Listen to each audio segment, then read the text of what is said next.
This isn't just a podcast, it's a movement. The Middle Ground Mike is fighting for truth and unity. Subscribe now or support us today. Links are in the notes. Stand with us.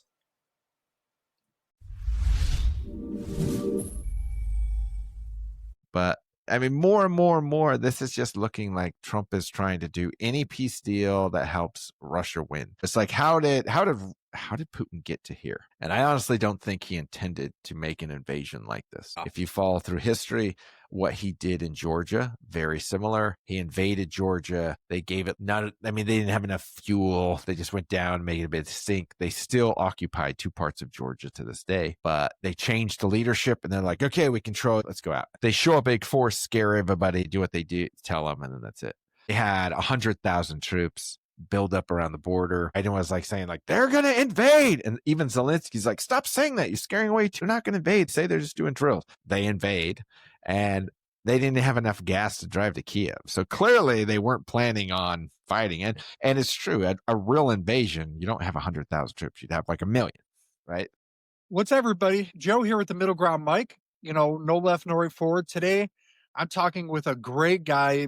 Gotten to know him pretty well over the last couple of weeks. His name's Joe Edgar. He's one of 13 kids. Good gracious. You got a 9-digit real estate portfolio, I believe. You spent time with Governor Perry, Obama era small business, clean energy investing, and you got startups in Ukraine. To introduce yourself, tell everybody a little bit about who you are. Yeah, when you have the name Joe in my generation, then this call only, shows that is once you get too many Joes. I grew up being Joe E because originally there was like a Joseph, a Joe, and a Joey with a Y, but then later it became Joe E because there were so many Joes. They just gave you Joe and then your last initial. So through my grade school years, I was Joe E. So I think for this call, we can reference me as Joey. I think that fits in the. Yeah, Joey works. That's what all my family, my side of the family, that's what they all call me. When they talk to my wife calls me Joe. But they will be like, hey, is Joey there? And my wife always gets really thrown off by it, Exactly. Because they call my dad Joe. Well, we have in English in the U.S. culture, we have so many names that come with these automatic nicknames, and lots of other cultures don't have it quite the same. So I do try to there's Richard, Robert, Joseph. They all have like many variations of nicknames, as we all know.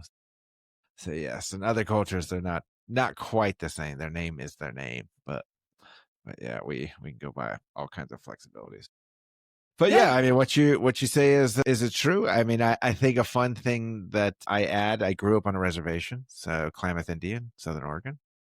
And then to contrast that, I ended up serving a mission in Australia, and I lived out with the Aboriginal people for 2 years. So a fun nuance that not too many people know. But yeah, I grew up real poor, one of 13 in a gorgeous, amazing place in Southern Oregon. Before it, I'll tell you, as poor as I was, but if you went there, I mean, I was spoiled rich with scenery and just, amazing place to grow up. The lake I grew up on is Agency Lake.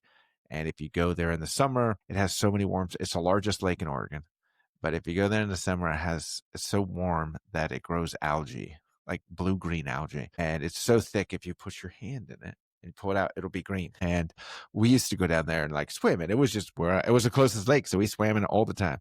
And we'd swim in it, and then you come out and you have leeches all over you. You just pull them off as kids, and like it was like, yeah, you just got it was just like you have leeches, And when I was a late teen, it turns out that the Japanese really like blue-green algae. It's still weird to me, but all of a sudden, a small business started up where it'd go out and run a filter and collect all the blue-green algae and make all these weird things and sell it in Japan. And now there's like 3 booming large businesses that do it all in and around that lake. So very strange. So if you put me in size, I'm the tallest in the family. And my father, maybe comes up to about here on me. My mother's here. So what's your height? I'm much taller. I'm only 6'2", 6'3". How's that? But yeah, but they're shorter. And I do tease people. I was the first one born on the reservation. And so I grew up, drinking blue-green algae as we swam all around. So that's why I, grew the tallest. So that's what I tell people. Well, we were talking earlier, about a little bit about libertarianism, right? So, kind of talking like, how do you go from those humble beginnings to that to like give us like a path to how you Man. ended up with Hey, Governor I would Perry's say office. that's why I'm libertarian. So I'm a mixed up duck, and Chiloquin is home to some amazing fishing. It's Chiloquin, Oregon. If you're familiar with Oregon, Crater Lake, which is a gorgeous national park, that's my backyard. We were too poor to go to the ski mountains, so we go up to Crater Lake in a van and hitch a ride and ride the backwoods down and then hitch a ride back up. That was our lift to, go snowboarding and skiing in the winter. But there's three main rivers that all meet right in the Chiloquin area, right on the reservation. And so it's just known for its crystal clear water, very cold, but amazing fishing. So what happened in Agency Lake is connected to Klamath Lake, and they used to be connected by a channel. And when I was younger, the tribe was fighting for the suckerfish. So the suckerfish that lived in Agency Lake, what I literally lived on, was an endangered species. They finally got it on the Endangered Species Act. This is during George W. Bush's era. They got on the Endangered Species Act and they were able to withdraw the watering rights. And the Klamath River feeds down to a lot of farmers. And so farmers ended up having such a large protest. And if you were to break down this community, it was a very staunch conservative farmers mixed with, I wouldn't call them liberal at all, mixed with Native American Indians. But they were on the side of a lot of liberals joined them. But if you know, most reservation is not liberal at all. It's a strange, almost say a dichotomy on a reservation. It's a sovereign nation, and they're more just anti, taking their land. So growing up Naturally. in that and having this huge protest, they stopped all the farming. Dick Cheney came in and changed things overnight. He basically pulled the suckerfish off the endangered list. They opened up all the water. And, you saw basically all the work they had done for the suckerfish, which, to be honest, on the reservation, nobody cared about the suckerfish. They were really just trying to return a lot of water rights for other fish. But that was the first time I really saw politics and questioned myself, like, where do I fit into this? I'm not the crazy conservative, but I'm also not this wacko liberal. And so I started to see things in an interesting light, trying to understand what is this Republican Party? What is this Democratic Party? And they seemed the same. To me, it slowly defined what I would call a Republicrat. And the Republicrats were really more about taking any issue, and they ran the same office. It was just a matter of who was in office and whose friends they were paying for what. And as you kind of saw that happen, it's really where I said, man, there's got to be another thing that defines me. I'm a capitalist, but I'm socially liberal. I'm fiscally conservative, but like it's, your body. I'm anti-abortion, but I don't think it's anything of the government to dictate. Like I'm pro-adoption. I'm pro doing lots of stuff, but whatever, it's on you. I don't think the government has any business in there.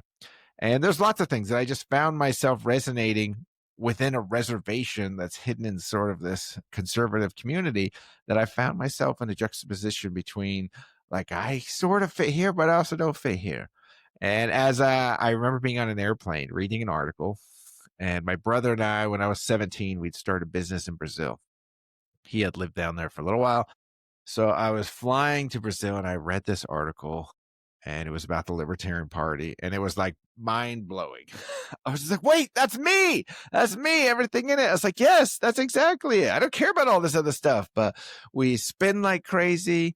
There's non-appropriated taxation where they just tax us and then it doesn't actually go to anything. It's just one big coffer for them to spend. I was like, that doesn't make any sense. Like, we're paying taxes. It should go for a purpose. And if there's no longer a purpose, then stop taxing.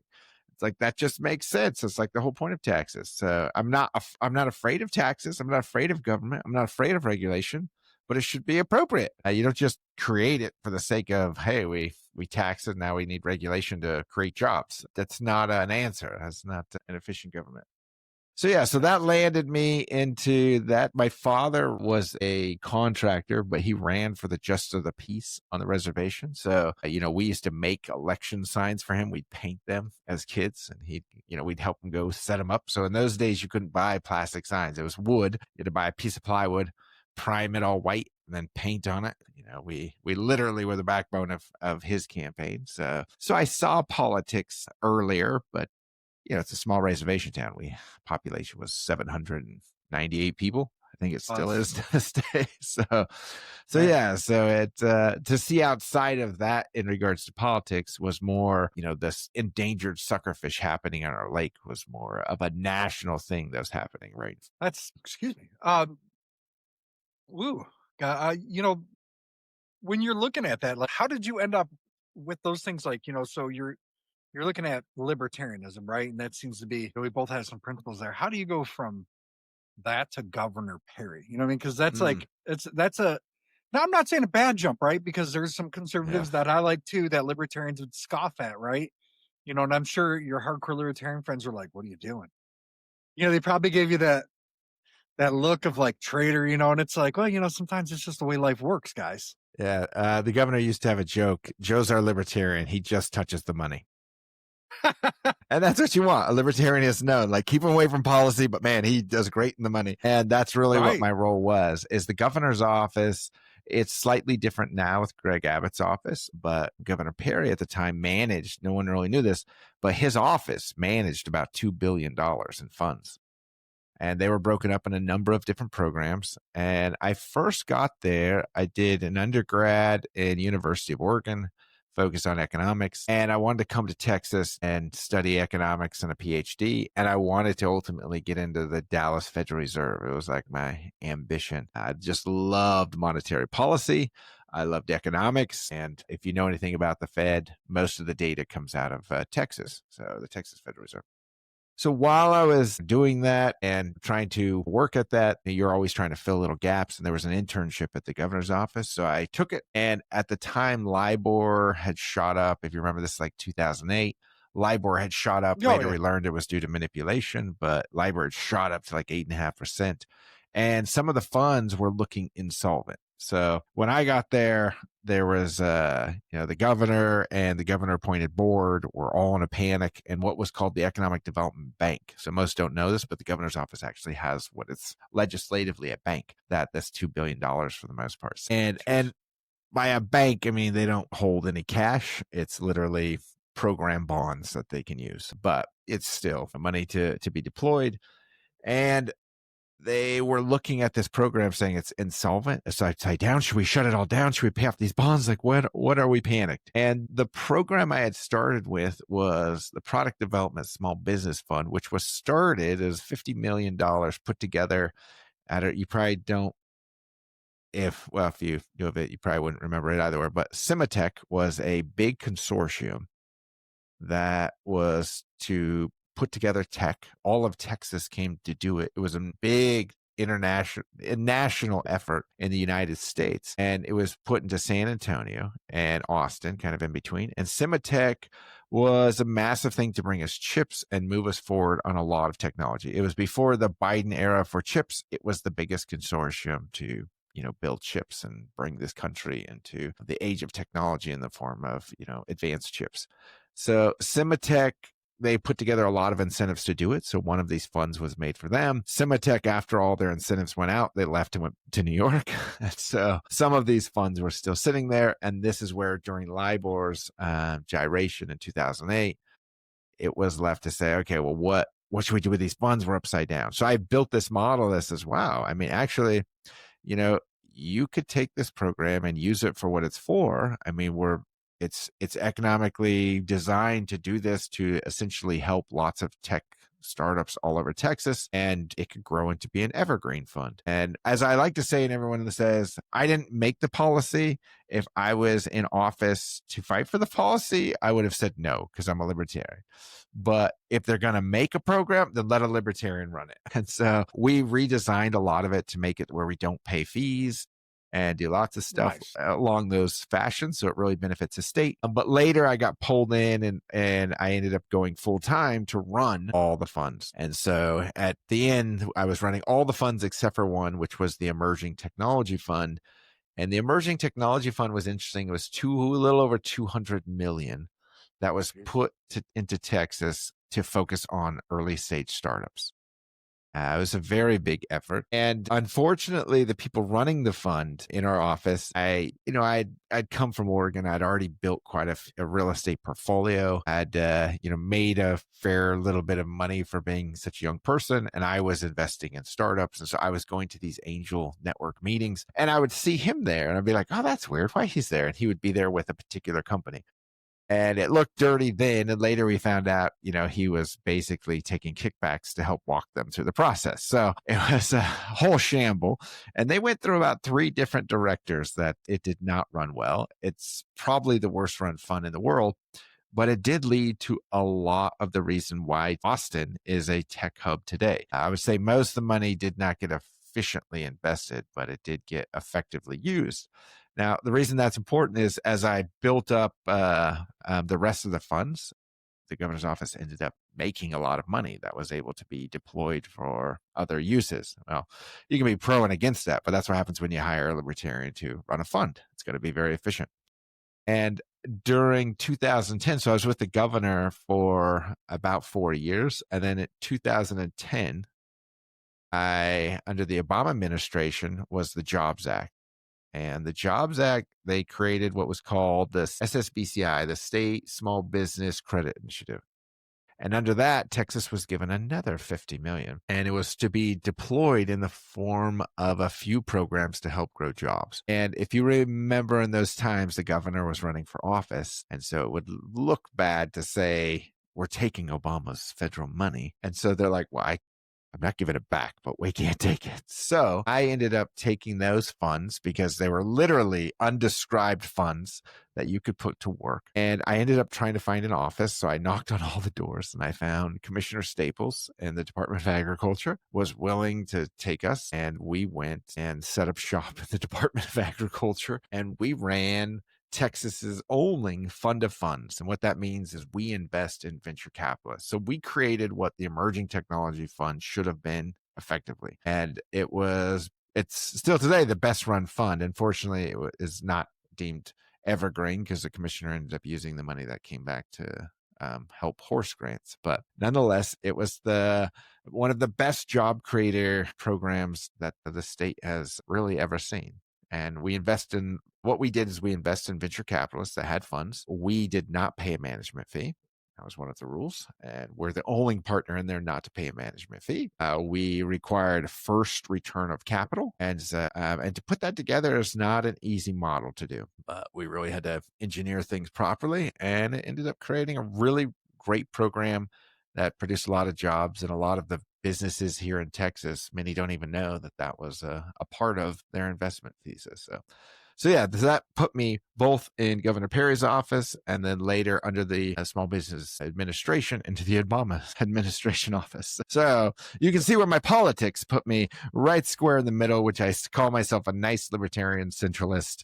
So both under with the Obama administration on one side and the Perry administration on the other side. Joe only touches our money, as they say.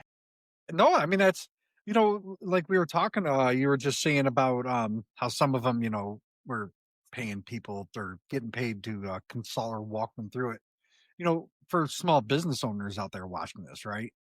Is government funding like rigged? So like the reason why I asked that is per se, right? So here in Michigan, one of the big talking points or it ended up, they paused or canceled it is, I forget what the fund exec was called. It was, but essentially it was money they would give to companies to start plants, things like that.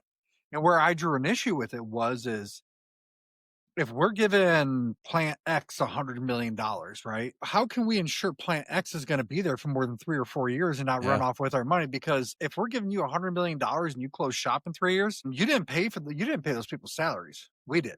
So most of the state programs are run different. So there's some where it's like the small business, and those are mostly run out of the SBA, the Small Business Administration. So those are the ones where you get these small little loans or things like that. And then they have a side program, and the side program will go into these really small SBCIs, and these SBCIs they'll do things like $5 loans. $50,000, very, very small loans that go mostly to help small communities. And it's coincidentally, we're talking about that it's been completely defunded under the Trump administration. So, and those are here nor there where they impact. I don't know. I never really dealt in them. That's just that part. But then you go into what is called economic development. And all the states compete on economic development. Economic development, and anytime you're in politics, I don't, if you've run for office, then you learn this really fast. The word jobs is like crack cocaine.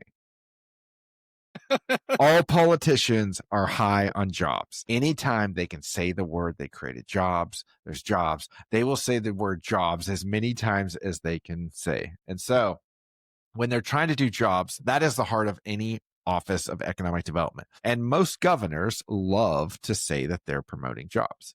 So in the name of, running for office, they end up bringing in the economic development office into their office. And so when they go to promote jobs, they now say, okay, well, we have a few things we do to try to bring big companies here, because they don't want, that's not really small business. It's not startups for sure. These are established big companies. These are manufacturing companies. These are all the different type of jobs they're trying to get. These aren't data centers. These are job producers. So when they do that, now they have usually 3 different tools they use. Every state's different, but these are the basic tools and they're almost all the same. And one of them is going to be like the actual job program, and that is payroll. So what they do is they hire so many, they show the entire payroll, and with the payroll, they will get tax reimbursements from that. So they'll get this funding, right? And that just runs with jobs. So the only way you get that is you hire jobs. You meet certain requirements to actually produce the number of jobs that you said you would, and you'll get the incentives. And so if you do not hire, you don't get. And so it's a match, right? So that one you're like, okay, well, it makes sense. They made the jobs, they get some of that money back, right? And then a second one will be like upfront capital. And upfront capital is the one that usually always makes the news the most, because the other one, it's hard to explain. They did some, weird thing, but they created jobs, so it's not so catchy. Upfront capital is different. And upfront capital, they sometimes will give it in the form of a grant, and they'll expect it to be paid back, and it could be through the avenue of property taxes. And so in that regard, they're saying like, okay, like a loan, you're locked in for 10 years. And Cimatech did this very thing. As soon as their time was up, they're like, okay, we're out of here. We used all this up. Many Walmarts have been recruited on these grounds. Many businesses come here where they say, okay, we'll give you upfront cash, and it's literally abatement, right? You're getting property tax abatement, and then they will have to pay it back over time. And as soon as it expires, you expect them to stay, but a lot of times they leave. So, and then the third one is you'll have a mixture of these property tax kind of mechanisms that, move forward. So you get a match. So we didn't give you any, it's not funding up front. It is part of your property tax that we're going to keep it at a low level for this time period. So it's not so easy. So a business, it's very rare that a business comes in and let's say they put together a 10-year package, right? That they only stay 3 years, because the 10 years is a good package. So they will normally stay there. But what it does cause is a lot of states compete. And is it great for all of our states to be competing for jobs? Because it's kind of like crabs in a bucket. But where it is important is, for example, 2 big deals that we did here in Texas. One of them was Caterpillar, where we literally took plants from Illinois. So we took from one state to move to the other. And Texas is going to argue all day, yeah, that was a great deal. And as a country, we're saying, well, we took jobs from Illinois and moved into Texas. I don't know. But right. Another deal, we did Toyota in San Antonio. And Toyota is a multi-billion-dollar deal, and it's still producing Tacomas down there. It's a very big manufacturing company, and we got it from Japan. So that's a whole different business where it's like, it is good to have this because you're now getting internationally. They could have put it anywhere. We are trying to find places to, land it into, your state or your community. So, and then if you break that down, every single county, every single city has their own economic development office, and they're all competing in the state to get them. So economic development is a big push. And does it come out? Like every program knows the math has to work out or it's not going to be an efficient one. And sometimes they don't work out. But yeah, is it the best use of funds? Is a hard one to argue. I mean, in Texas, I think there was a time to use it, but Texas has a lot going for it. So then there's another time where you're like, well, you don't need to use it anymore because so many companies actually want to relocate here. It's just a great place to set up shop. There's no income tax. There's what's called the margin tax for business, but it's pretty low. It's 1%. And it's, lots of areas you can come in and find, great affordable property. Austin no longer, but there's still communities all over Texas where you can find affordable property for your employees. Texas is a very young state, mostly because of a Hispanic population that have a lot of kids. So it's a younger state. Toyota used that as one of its main deciding factors to say, hey, we got this young place. So at one point, like, are we just, using money just to overkill, winning a deal when people will come here anyways? And a good example would be, Tesla, everyone in the state tried to bring Tesla's first battery factory here. They did everything they could to win it, and they were basically played. They already had planned to put it into Reno, Nevada. So behind the scenes, they just messed with them, and then they put it in Reno. However, look where Tesla's headquartered now. Yeah, down in Texas. I mean, so eventually it's like they're going to come here without an incentive anyways. California, unfortunately, does so many things to chase business away, and Texas is trying to bring them. So eventually, like, we don't need the policy, but you do need to do things. Another one is, if you remember, it's only a few years ago, Amazon was deciding where it's going to put its big headquarters. So that's a big one, because you're like, oh, it's a big company. But these companies are doing this on a smaller level all the time, everywhere, and everybody's fighting to try to figure them out. Because if some business, like, I need a rail spur, I need to have a lot of electricity, I need massive amount of water. So you need all these logistics in the actual property, but then you need a great, economic plan that kind of goes together. So if you're, Amazon just gives you an example of what is available for everyone and how everybody fights to get it, and they'll create, some kind of package. But you end up seeing it, they do actually boost the economy. The local economy grows a lot because you have every dollar in a job ends up being an economic impact. It's spending. Same as immigration. It's why I think this entire deportation is foolish. It'll only make real estate worse for us. But all of those people, if you just count the impact of what they spend, beyond the fact that they already pay property taxes because they pay rent, they pay fuel taxes because they buy fuel, and they pay sales tax because they buy stuff. Besides the fact that, they pay taxes, they actually buy stuff. And that is, helping all of us. Those are the local business. Those are jobs, is that spending. So yeah, I don't know what you even asked me in the beginning. I went on a raid, but hopefully that sums it up. No, I mean, that's pretty, kind of like talking about Tesla, that, like clean energy and capital. That's kind of what I got here. But I know electric cars and things like that and solar panels are like the wave, right? But some technology that I've been really looking into that I think is very undersold in this country, because it's one of our most biggest natural resources, hydrogen. And I feel like hydrogen is still so expensive because the amount of investment in hydrogen is like minuscule compared to electric cars. And the reason why I say that is just so in northern states, like where I'm from, during the wintertime, man, your battery power goes, it goes down. It's just part of the climate, right? And I don't know about you, but I don't know if I'd be trusting, if I'm a business hauling my stuff, in an all electric semi truck across the country. In a hydrogen car. Well, They no, have no. worked on some foam battery or fuel cells. So if they get in an accident, then it'll help protect it. Well, my thing is so we talk about, another boom here, right? In capital. Can you imagine if they really went in hard on hydrogen, what that would do to the energy industry? In reality, if I'm big oil, I'm looking at that going, well, I already own half of those places. So why don't I get in bed with the auto companies when we make this happen? Because we've already got part of the infrastructure already exists.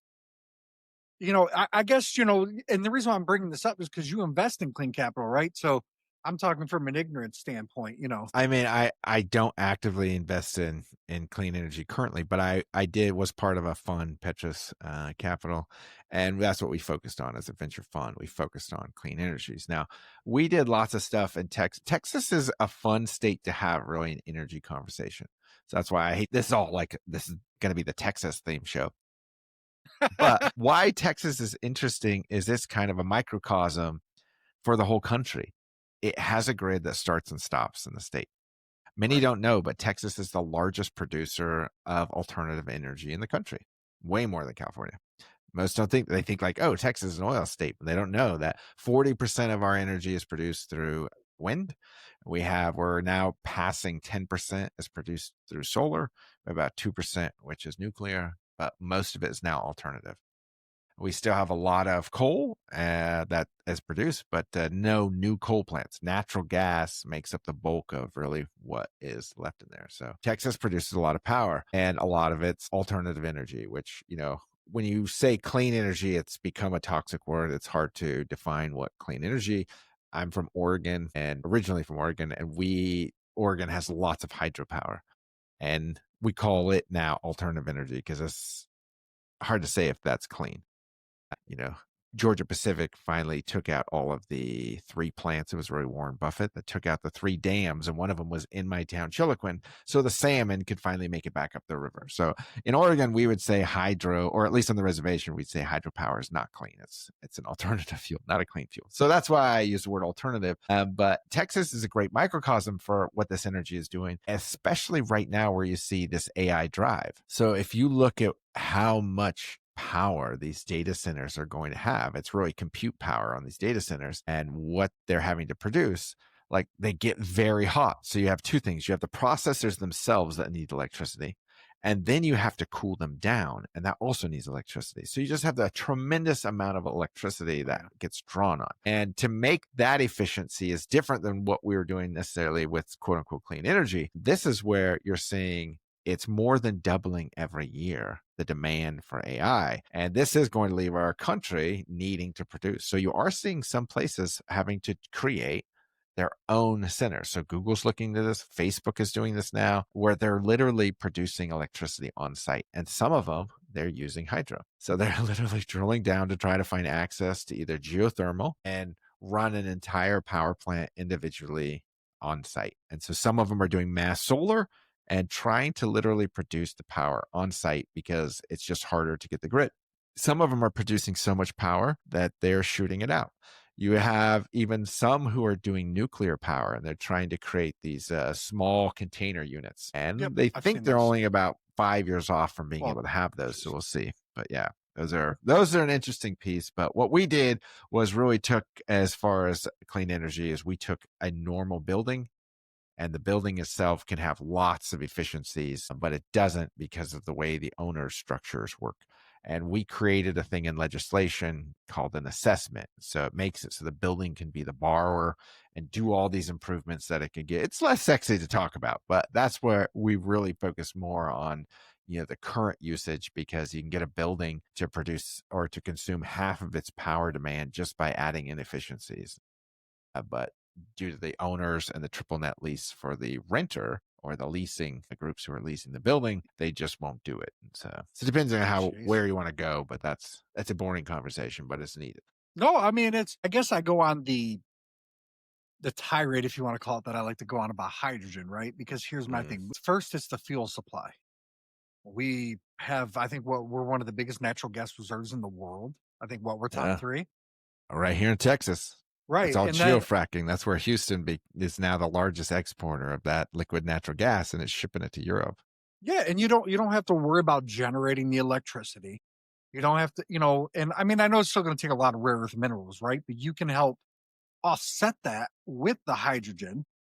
And, because to me, my biggest problem with the clean energy alternative is we're too busy trying to compete with China. China's going to be able to make solar panels a whole lot cheaper than we can. Well, shockingly, most of China's power isn't solar. So it's been growing a lot. They produce a lot of power, but it's a lot of coal plants. So there's isn't as clean as it sounds. Well, I mean, I guess I'm talking in terms of like competing for clean energy growth. Gotcha. Price wise, they're going to be able to beat us. Yeah, But for sure. we need to. I just did a recording. I don't know whatever day of the week it is. I'm always recording so much with a gentleman, calls himself Z because I couldn't. He's got a Chinese name. He did U.S. China relations in the Obama administration with like economics and all that stuff. And one of the big things he was saying is America needs to focus on what we're good at, right? Because what we can do here is we can go in our garage, tinker, and build something. The Chinese can't do that because it's so crowded. But what they can do is they can make a factory to produce a crap ton of solar panels at an even cheaper rate than you ever will. But what can we do better than them? we'd be able to produce hydrogen cars faster and better and have cheaper energy. And we'd be able to provide all of our allies with those resources. And, I mean, and if we developed it for sure. yeah, and I'm sitting there and I'm like, well, okay, where's the Elon Musk of this situation? Because, you get one of those guys in there like that and it's off to the Well, races, and hydrogen's a hard thing to distribute is part of the problem. yeah. So that's where, how do you store it, move it? I mean, imagine having to set up fuel stations everywhere with hydrogen. And that's where you're talking about an entirely new infrastructure. So I don't really blame Elon. I know he's already gone through this. This was part of his strategy and saying, what is going to be the new fuel? And he really looked and said, electricity is it. I mean, you only have 7 moving parts, a car in motion with, regenerative brakes. I mean, there's few parts. I mean, you really can make a little, iPhone on wheels. And so that just makes sense. Our house already has electricity. You can easily plug it in. It's already distributed. So it made sense to be electricity. It makes sense still. And it's why China ran with it. If you look at our country versus China, where real impact is adaption for electrical car use in China is astronomical. It is just exponential growing. And the US has gone flat. I mean, Ford is going to shut down their F-150 program. Yeah, they do it here in Michigan. GM is looking at saying like, all right, we're going to have to bail on this. And not too long ago, Biden was championing GM as being like the leader, which is so weird because obviously everyone knows Musk led and really created the electric car industry. Not saying he invented the first one or brought the first one online, but he put all his marbles behind Tesla to move it to a big one. So Rivian and the rest of them kind of followed in that wave, but even there are slowed down. I mean, there's just not as much of a demand in the US for an electrical car for some reason. It's and I have 2 of them plus a hybrid. I actually really like the electrical cars. I don't seem to have a range anxiety, but I know many people have this range anxiety. That's well, I drive a V6 pickup truck. Mm-hmm. Now when I got this one, I did downsize. Okay. I had a Gotcha. big V8 5.4 liter before that. That's your downsize. So I went down to a V6 EcoBoost. I got rid of the Hemi. I brought it down to a 6. Let's take a quick break. The Middle Ground, Mike, isn't just another podcast. It's a movement for unity, for truth, for a future beyond the left and the right. But movements don't grow without people willing to stand up. Subscribe now on Buzzsprout. Fuel this mission directly on PayPal. Every subscription keeps the fire burning. The links are in the show notes. Be more than a listener. Be part of the Middle Ground.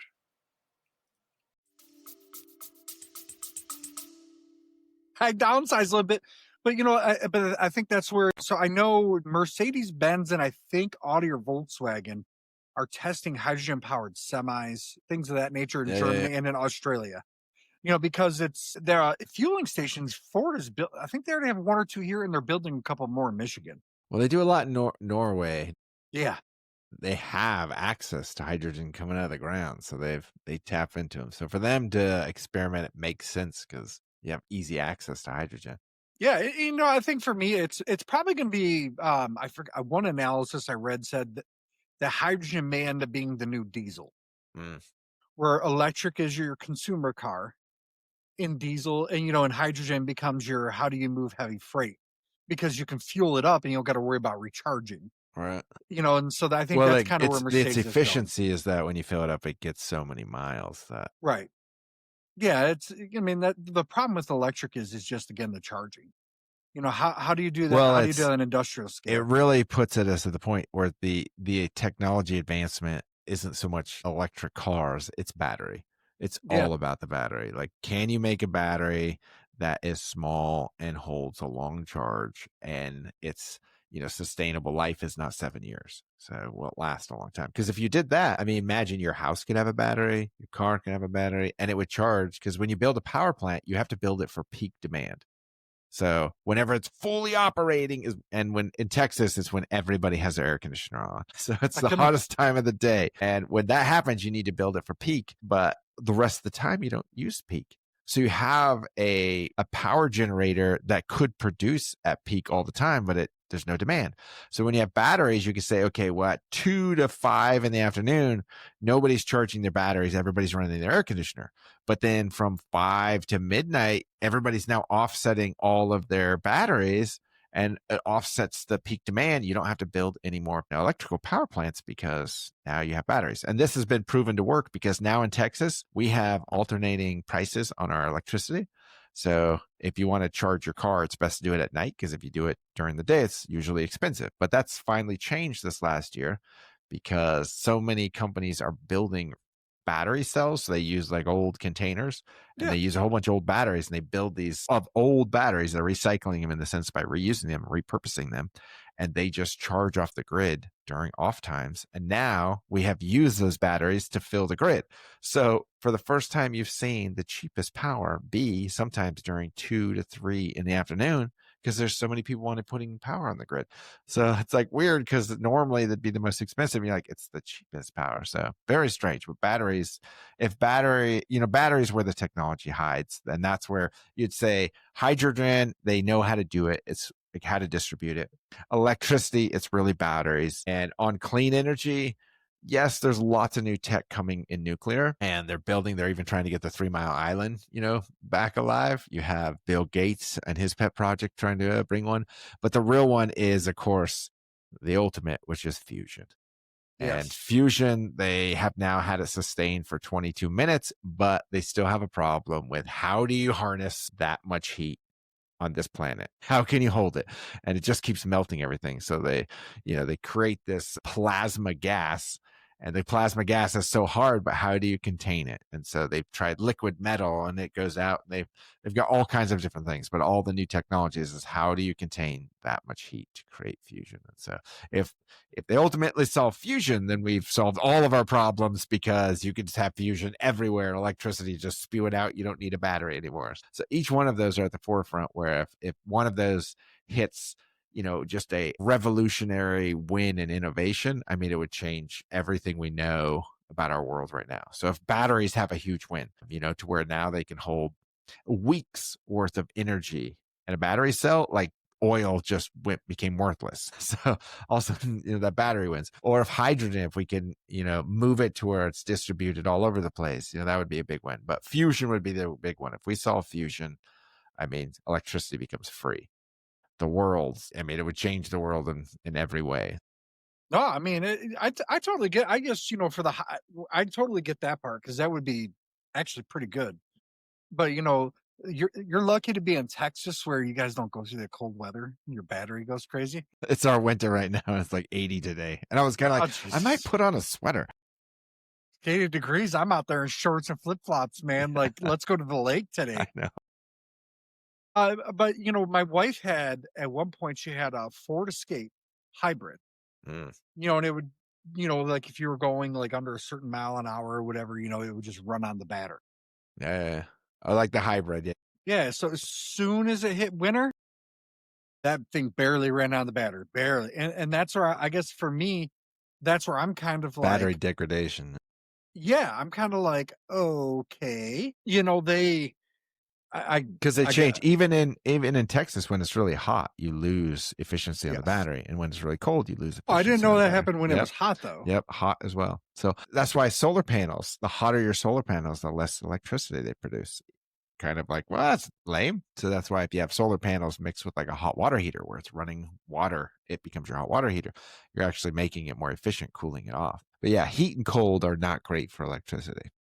So you have to balance both of them. When it's really, really hot, sometimes your car just won't start. So you have to maintain where it is. Now that's really hot. I've been in Texas. I've never had it happen, but it's known to happen. But yeah, in the same place, I've heard somewhere it's really, really cold and it won't start. See, now that's something new. I to be honest, I've never once heard that, because I forgot, who was it? God, I'm trying to think of the guy that said it. But essentially somebody had said, well, if you took Death Valley or whatever, and you put all these solar panels in there, you could power the whole United States. And it'd be a terrible place for it. And I'm sitting there thinking in my head, I'm like, well, no shit. Why don't we do that? No, electricity will, or the heat is definitely not conducive. So you'd probably start a whole bunch of solar panels on fire. See, now, Death Valley. Because that it'd is be like something that I did not 140 to know. 150 degrees, so it's not great. Wow, So, that's something I didn't know. In That's what I'm fact, like. if you were to like make the best place, even though it gets snow, so that's the only part with it. But Colorado's like a great place. They get Denver gets so much sun. If it just didn't get any snow, but they are at the right temperature where they never, get really hot.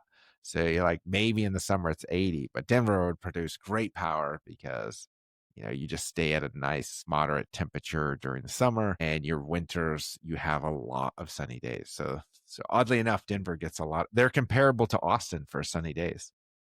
It's just when it's not sunny, it's like a blizzard storm shooting down on you. Man, that's that part, I guess that part just baffles me. I mean, just, from like an ignorant layman's perspective, right? You're sitting there and you're going, well, fuck, it's always sunny there. Why aren't we just piling these things in there Well, like, on a massive scale? sun is the needed part, but Right. the temperature is definitely one to be cognizant of. I'm not going to lie to you. I am completely and utterly astonished on that one. That definitely, you learn something new every day. Let's kind of go on to one of, I would say, our favorite topics, but building in crisis, right? Ukraine. That's high risk. That's high risk entrepreneurship, business, whatever you want to call it. I mean, not just from frontier. not even just from like physical safety perspective, but from a money perspective. That just kind of seems like it's like a big gamble.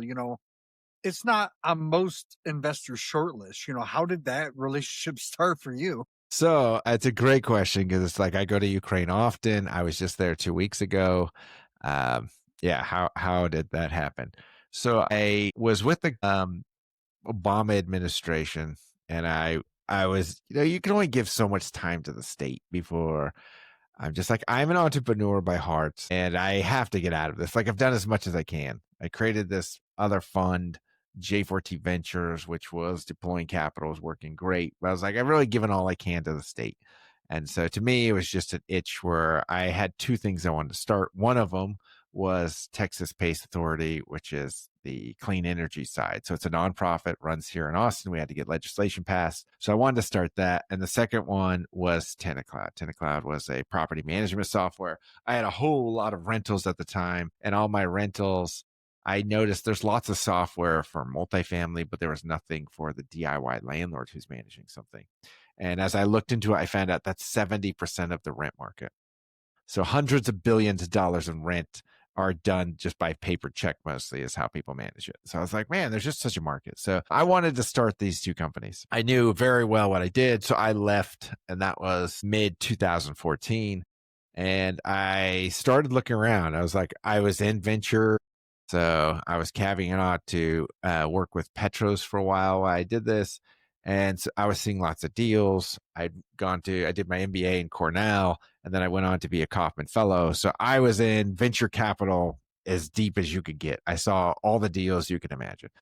And so to me, just starting from scratch made no sense. I see companies die all the time. I'm like, I need to just go find a shell and, morph it into something I need it to be. So I went on the hunt for one of these shells, and I finally got, I reached out to a few of them. One of them was in Oregon. I had a proclivity to Oregon. I was from there, and they had just raised $5 million, so they were a bit sassy. Oh man, we went on later to be rivals, but that was fun.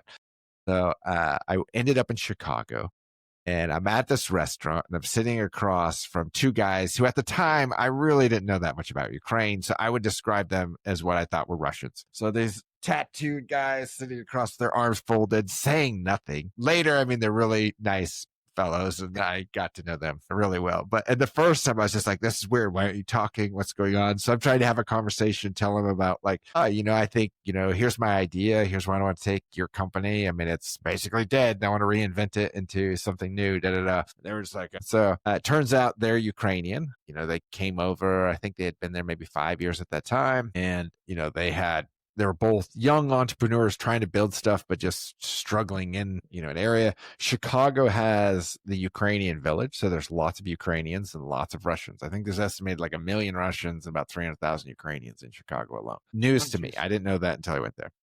But it was great. I mean, I was like, okay, well, let's take this and morph it into something, and they kind of agreed. So we did this original deal. They had developers in Ukraine, and I had said, well, we're going to move all them to Austin. Not move them, but we're actually going to stop the Ukrainians, and we're going to hire people in Austin. So we're going to replace them here.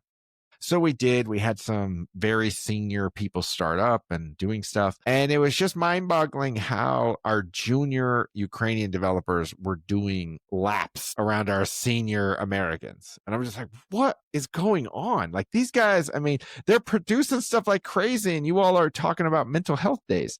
So it was frustrating to me. So I said, that's it. I'm getting on a plane. So this is, 2015. So I get on a plane, and I go and check it out.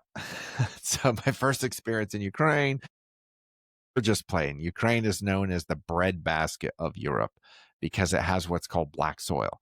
Now, everybody said this black soil. I was just like, so your dirt's black?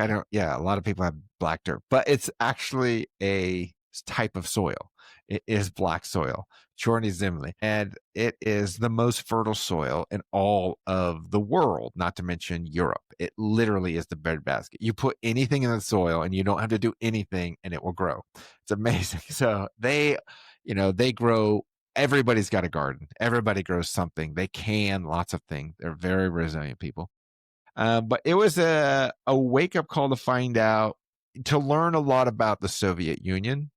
To learn about, when the wall fell in 89, the impact it had, just because the talent there was so rich, it was mind-boggling that everyone is developing. People are creating stuff left and right. They live and breathe tech. And my mind was so blown that I was like, okay, we are definitely keeping all these people, and we're going to have to expand this team. This is just amazing. So we literally started the company there. And so one of our entities is literally based out of Ukraine. And so we grew up a team. Eventually we had, 250, people there at one time. And we have very Silicon-esque looking office. I mean, this is my last company. And, we just, grew it. And as I'd gone there to 2014, the invasion, this is just post the invasion of Crimea. That was definitely something that was part of the time that, you could not help but learn a lot about. And so now, since then, I've traveled to Ukraine 5 to 6 times a year for over the last decade throughout the invasion. So I now have a well-enriched insight into how Ukraine, views this entire invasion. But yeah, that's how I got there and how I've stuck around. So I sold my last company 2 years ago, and I started 2 more that are now based really out of Ukraine. So know it well, travel there, love the people, I love the food, but yeah, I could go down lots of rabbit holes with that. Kind of parlaying on that, if you want to call it, right? What do the Ukrainian people think of the situation there? Just like a generalization, right, of the situation there, and like per se, our response and our business response. Like, how do they feel about all that? Yeah, I mean, so there's a few things that need to somewhat understand, and that is, there's this whole idea of the DNR. This is the Donetsk, separatist people. No, that is a farce. There are definitely people who are supportive of Russia, right? But they don't want to be part of Russia. So that's a farce. And Crimea did not want to be part of Russia. That's a farce. So if you really back this up, you have to say, okay, well, let's see, where is the history of where a lot of these things happen. And we can go to various parts of history, but I think one of the first ones that's worth talking about is in 91. 91 was an opportunity where Ukraine wanted to separate, right? The USSR had already sort of fractured. Lithuania was the first one where Gorbachev was like, well, fine, if you're going to leave, we'll let you. And then when they're like, we're leaving, and they're like, wait, So they sent troops literally to stop them because they didn't think they would leave. He went there and gave a speech and told everybody, he's like, do you really want this? Do you want to be separate? And everybody's like, yeah, that's what we want. He's like, what the hell? Stop them. And then as soon as someone died, he like pulled off the guards because Gorbachev was definitely a peacemaker. He wasn't trying to do any enforcement. So then you now have Russia, which is the largest state. 50% of the Soviet Union's population is in Russia. And, they're like wanting to go capitalist. They had just, fallen into this entire world where, this was the Soviet Union. It was a capital system, not capitalist, but a capital system that was controlled by the government. And they controlled everything. It was Soviet. So whether your daughter got a doll, it would be a standard doll that everybody got. Oddly enough, they also gave everybody teddy bears, which teddy bears were invented after Teddy Roosevelt, but sort of weird. But nonetheless, they all had similar things. Your clothes, where you got a job, it was like selected for you. So where you lived was an apartment they slapped up, try to get everybody an apartment. So this was the Soviet Union. And sort of when Russia decides to separate this is really like Putin's era of coming out of the KGB and working for the mayor and, starting his time. But Ukraine has wanted its independence for forever. If you follow Ukrainian history, there's so many people like Ukraine didn't even exist, until 1991. It's like, that's not true. There are lots of regions all over. And if you check this history, there's the Kievan Rus that really started many years ago. And then the Kievskis and the Kievan Rus were mostly in Ukraine, and the Muscovites are the ones that were in Moscow. When the Mongolians conquered them, even before time, then you see, all of this was kind of an intermixing of areas.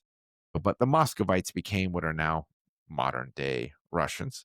And Ukrainians are the Kievan Rus and the Kievskis, which speak Ukrainian. But during the Soviet Union, to promote government and education, Russia was 50% of the population, so everybody spoke Russian. So in order to get an education, in order to file anything with the government, in order to do anything, you had to learn Russian. So most of Ukraine, even through Kiev, spoke Russian. Doesn't mean they're Russian. I speak English. I'm not British. So, to Russians, this doesn't make sense, but I'm like, I don't know how to help you. I don't speak American. I speak English, but I'm not British. And so a lot of Ukraine spoke Russian because that's how they learned. It's what they were taught in school. The western part of Ukraine did not. They refused to speak Russian. So they spoke Ukrainian. It's where I was located. I've learned Ukrainian, but to really learn the Ukrainian way, they refused to do it. And there are some things we could talk about a little later about this Nazism and Bandera and how those fit into the realm and whether that is true or not. But nonetheless, Ukraine wanted its independence. So it got its independence in 1991, and it included Crimea, and it included all 4 oblasts, which are considered states that are now called the Donbass area. And so that was all part of Ukraine because it was part of the Ukrainian state. So that was done, finished. Now, in 1994, 3 years later, Ukraine was sitting on 2,000 nuclear armed warheads. 2,000. A whole lot of warheads. Yeah, they had a whole lot of them. And many will say, oh, but Russia controlled all the launch codes. That's true. But Ukraine controlled the warheads, which they could take and put on the back of a truck if they wanted. They're nuclear weapons. In order to dearm them, the world got together in Budapest. So the world got together in 94 in Budapest, and they signed what are referred to as the assurances. Assurances being different than a guarantee, but loose language, if you ask me. They gave assurances. Russia gave an assurance. The U.S. gave assurances. And what were they assuring? At the time, Ukraine was worried about only one of their neighbors invading them. Guess who? The Russians. Russia. Yeah. So the U.S. gave assurances, and they said, okay, well, Russia and the U.S. will come together and we'll create all these labs to help dearm all the nukes, these bio labs, which now a lot of people say, oh, the U.S. came and made these bio labs and making biological weapons. Russia and the U.S. made all of those labs, and it was to turn all of the nuclear warheads into fuel for their nuclear power plants. And then they sold many of the actual missiles that the warheads set on back to Russia. So This is where those biolabs come from, as the US and Russia helped make them. It was to disarm most of the weapons. So in exchange for assurances, Ukraine de-armed. I'm not saying they had no real military at the time. Now, they were one of the largest states in the Soviet Union, excluding Russia. So they had quite a few, and many of their own people still stayed. So Ukrainian, it would be like Texas. If Texas separated, Texas makes up 20 to 25% of the armed forces. So if Texas were to separate, we'd have our own big army, right? So Ukraine had an army, but it wasn't in the same structure. It was quite chaotic, but they still had something, but nothing like they do now. So then you say, okay, well, we de-armed. We had insurance from the U.S. We have lots of things. The other part now to add in, we're going to go back a little bit in history, is when Poland, I forget the other two countries, but when they ultimately separated the same time around 91, 92 from the Soviet Union, they immediately left the Warsaw. They didn't get accepted into NATO for another 5 to 7 years, but they wanted nothing to do with the Warsaw Pact.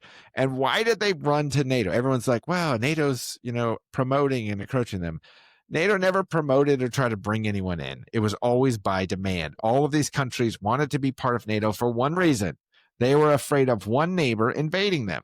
Russia. Again, Russia invades. Okay, so that's what NATO was all about. So then 94, they got assurances. So in 2008, George W. Bush is now in Bucharest, not Budapest to get the two confused. Bucharest, which is Romania.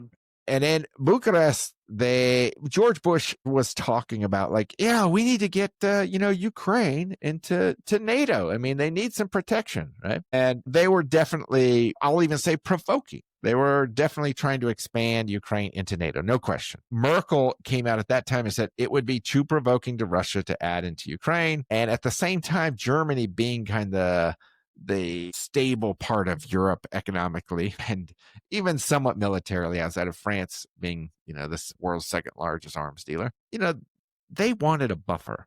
So Ukraine was definitely a buffer. So even Germany would be like, actually, let's just leave Ukraine open and not have it part of NATO.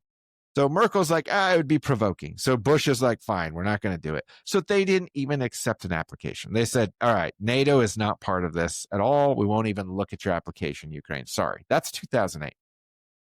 They never considered it or even thought about it again until after 2014, when Russia invaded Crimea and Donbass. So then it's like, okay, well, how did they invade? Nobody questions if they invaded Crimea, right? That's weird. They all skip that one. Like, well, but it's Crimea. It's like a holiday place. We should let them have it. Okay, that's weird. And then, but what happened in the Donbass region is worth exploring and understanding. So there's quite a few of these. I just use Gherkin because he's the most well-known. But if you follow the dates of what happened in Donetsk, it was around April 6th. There's some riots that happen in Donetsk. They have about 1,000 people, and they're writing like, yes, we want to be independent. And there's definitely a pro-movement for being independent. It doesn't mean all of them want to be independent, but there's a movement for being independent. If you go to Oregon, you go to Texas, there's movements here to be independent. It's normal for any country, any state. Yeah, I've heard a lot about Texas for that. Exactly. We live and breathe it. We're like, we have the right to secede at any time. So imagine a group that's similar to that, where they're like, I don't want to be Russian, but, they like to protest, to kick up arms.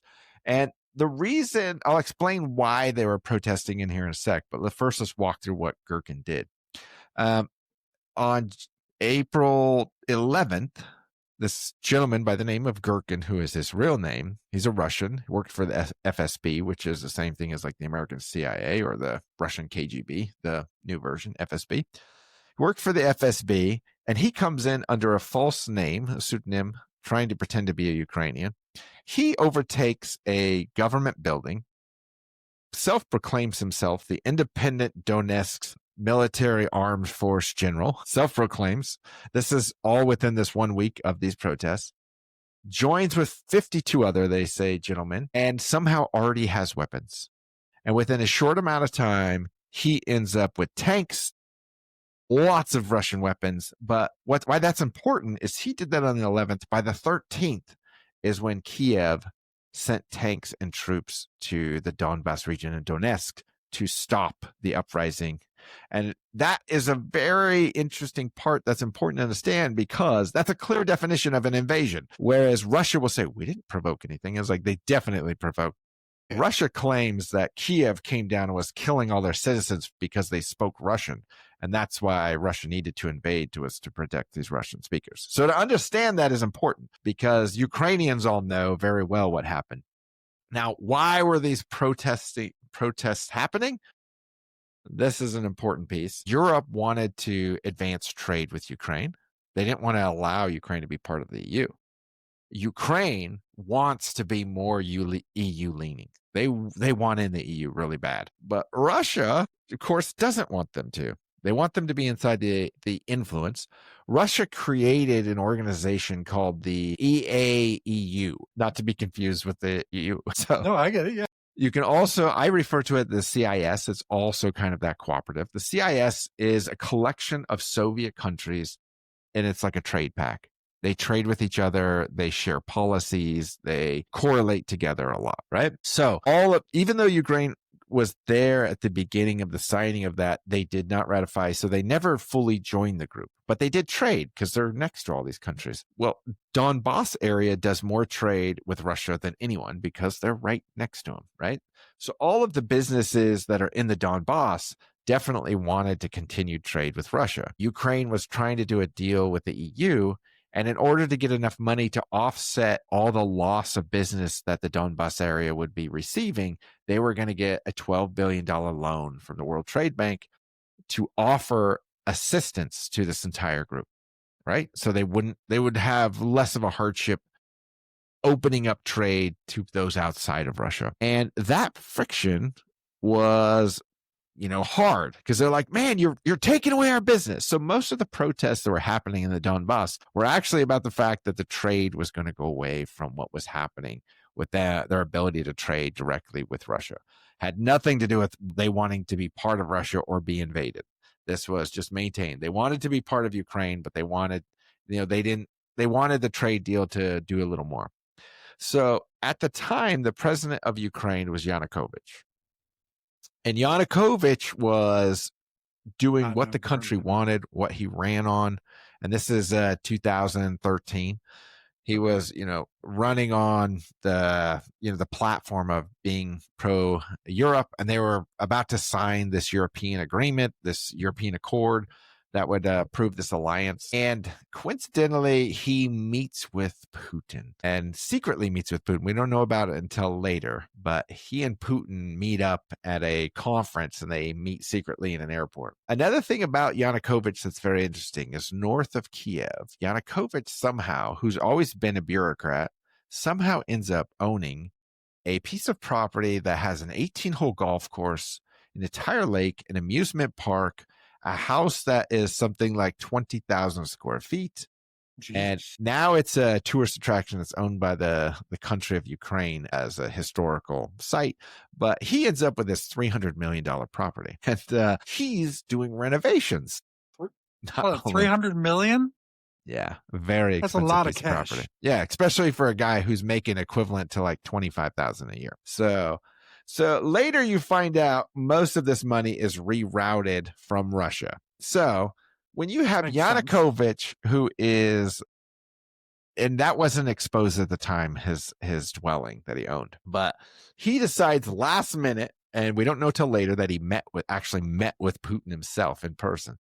We don't know that till later, but he decides last minute that he is going to reverse, and they're no longer going to do the EU agreement. Now they are going to sign an agreement with the CIS, which is the Russia Consortium of Trade. They're going to totally flip and make all trade go with Russia. Well, you can imagine all of Ukraine, only the Donbass would be like, well, that's great. Everybody else would be like, what? No, we want Europe. So at the same time, there was lots of Americans trying to support there. Even John McCain was there. And there's a lady by the name of Newland. Her last name's Newland. And yes, she had $5 billion over the 20 years, and she was trying to assist and help doing things. And she gets rolled into this place where they say, oh, she had $5 billion and she was just paying people to go protest. That's false. If you go to Ukraine, you will take you 2 seconds to know these people do not want Russian oppression. They want away from Russia, and they align with Europe. It would take them nothing to protest. So you don't need to pay these people. They'll protest. They do not want under the Russian rule. And so you have to understand that to think of why, like, if there's, it's preposterous to think that Newland needed to do any of this. That's why it's ridiculous to think that that was thing, because they're going to claim most of the Russian propaganda at this time in history claims that the Americans led a coup in Ukraine.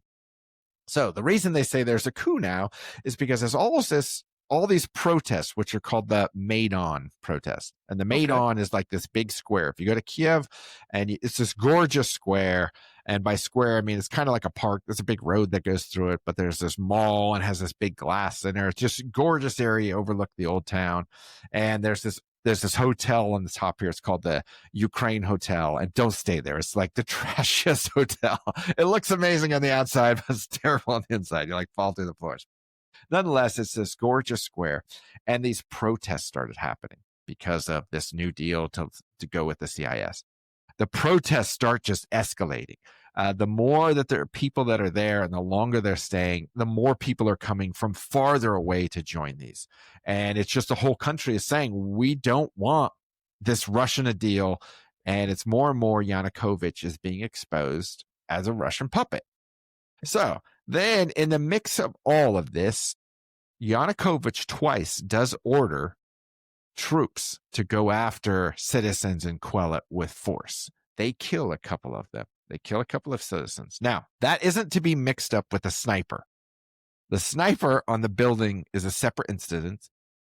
They still don't know who did it. They like to say a particular gentleman who ended up getting assassinated later was behind it, but it is still unknown who and what did it. There's one side says it's the West who did it. They set it all up to go crazy.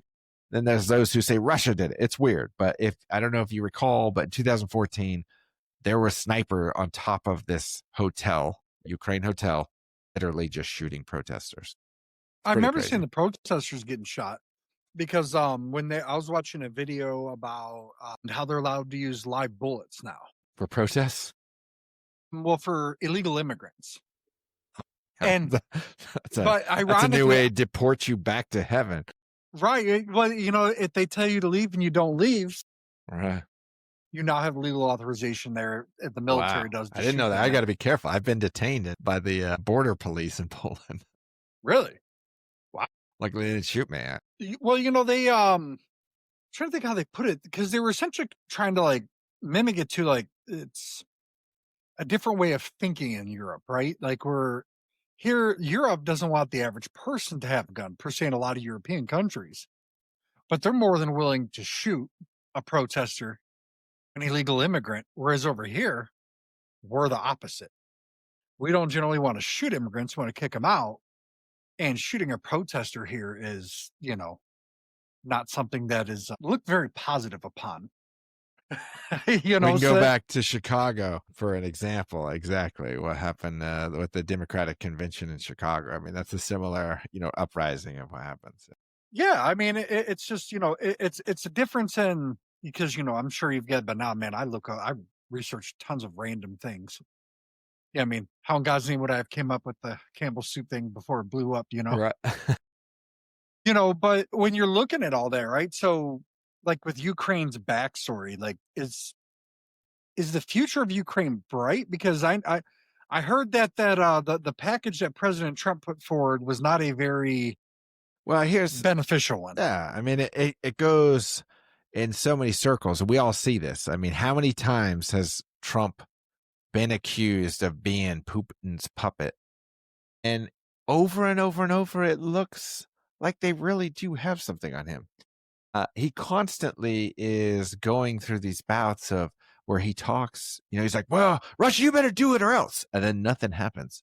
And we've gone through this so many times. And now we find out Witkoff is literally coaching Putin on how to talk to Trump and get his deal. Then we find out from Rubio that all the points that were put into this peace agreement are literally all of Russia's talking points. Who released it, we don't know. But I mean, more and more and more, this is just looking like Trump is trying to do any peace deal that helps Russia win. So now the real sticking point, and this goes back to, the story where we were. It's like, how did Putin get to here? And I honestly don't think he intended to make an invasion like this. If you follow through history, what he did in Georgia, very similar. He invaded Georgia. They gave it like 3 days. They didn't have enough fuel. They just went down, made it a bit sink. They still occupied 2 parts of Georgia to this day. But they changed the leadership and they're like, okay, we control you. Let's go out. And then they leave, right? So they show a big force, scare everybody. They do what they do, tell them, and then that's it. So if you follow, they had 100,000 troops build up around the border. Biden, we all remember this. Biden was like saying like, they're going to invade. And even Zelensky's like, stop saying that. You're scaring away tourists. They're not going to invade. They say they're just doing drills. They invade and they didn't have enough gas to drive to Kiev. So clearly they weren't planning on fighting. And it's true. A real invasion, you don't have 100,000 troops. You'd have like 1 million. Right. So I think it's very clear that Putin had the plan of going in, scaring everyone, taking control, putting in his puppet government and saying, now get back to the CIS and do what I tell you. Putin wants control. He sees it as he's a follower of Alexander Dugin. They're Bolsheviks. So he sees it as Russia should control most of Europe, that the West is literally the devil and Satan. You and I are Satan and should burn in hell is their thought. That's why they put up with Hitler, why Europe does, because they seen him as a buffer between them and the Bolsheviks. Because back then they didn't call them the Soviets, they called them the Bolsheviks because it was the Bolshevik revolution. So they still believe in that. They believe that the Russian Empire should come back together, which makes up most of Europe. So if you follow that thought, where it really turned is he didn't realize Ukrainians do not want to be invaded. They didn't give in. They fought. If you remember, it was like grandmas making Molotov cocktails. Yeah. And farmers driving tractors to try to haul off tanks. And it was crazy. The entire world was impressed. The U.S. was going to send a helicopter in to get Zelensky out. And he's like, I don't need a ride. I need ammo. And he was really, and this is where it shows how bad the U.S. has been a partner for giving an assurance, for de-arming. We were so slow. And this is where I'm shocked that Republican hawks have not jumped in to take this angle. They've done the opposite. Biden era were so slow to give them anything. Every time he said it, it would take another 4 to 6 months to actually get it in the country. They would just drag it out. And I don't know why they wouldn't try to arm them much faster and try to get something out there quicker. And so all of their aid was really slow. But Republicans have seemed to come the other direction, saying like, why are we giving them anything at all? Right. And so the invasion itself has escalated to be where Putin did this invasion and it looked like he lost. So now he's like, okay, well, I can't do that. So then he's like, well, I'm going to go claim Donbass. So it looks like I did claim something for the country. Oh, yeah, that was ours. That was Russians. And then that didn't prove to be so easy. And he has had to dig in. And now there's 1 million Russian troops. Just on the Russian side, there's 1 million missing troops. And if you're Putin, you can't just million. I didn't realize it was that many. Yeah, 1 million missing troops. Now, chances are many of them are injured, but they usually say it's like a 3-to-1 ratio of, dead to injured. So Ukraine probably has the same similar numbers, but usually the invading army attacks and gets injured at a 3-to-1 ratio too. So it's usually twice as much, but we really don't know any of the real numbers, but they're massive. There's 2.5 million people missing in the workforce as reported by the Russian Labor Department, but you don't know if that's just unemployment that's going up or not. But in general, there's the amount of equipment, like they're using old World War I tanks because their equipment's so wiped out. So they have donkeys and they're using bicycles on the front line. Kid you not, that is the frontline equipment. It's crazy. You're having to buy like your own camouflage uniforms. It's nuts. So yeah. So for now, Putin really can't stop, because now if he were to stop, he's messed up his entire country. They have turned into a army-based economy, but they have what's called the wealth fund. And this wealth fund is down to about 50 billion plus some gold reserves. So if you've heard recently, they're selling all their gold because their deficit is going to hit close to 80 to 100 billion this year. So he's got That's to a lot sell for their gold to economy. make ends meet. They're running out of money. Companies are shuttering. He can't afford to continue to pay his troops. So they got a problem. So for him, he needs a win. He needs to save face. So for Putin, he's like, I have to have Donbass.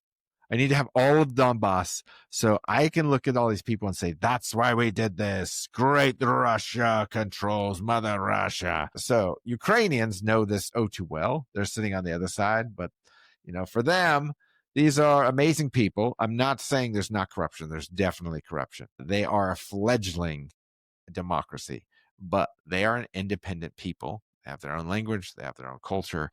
And there's no business for them to be invaded. And we, as a partner who gave them assurances to de-arm, should be assisting them. Instead of dragging out this stuff, we should be assisting them. So hopefully your next question is, what's the U.S.'s role in this? Because I'd love to answer that one. That's okay. Yeah.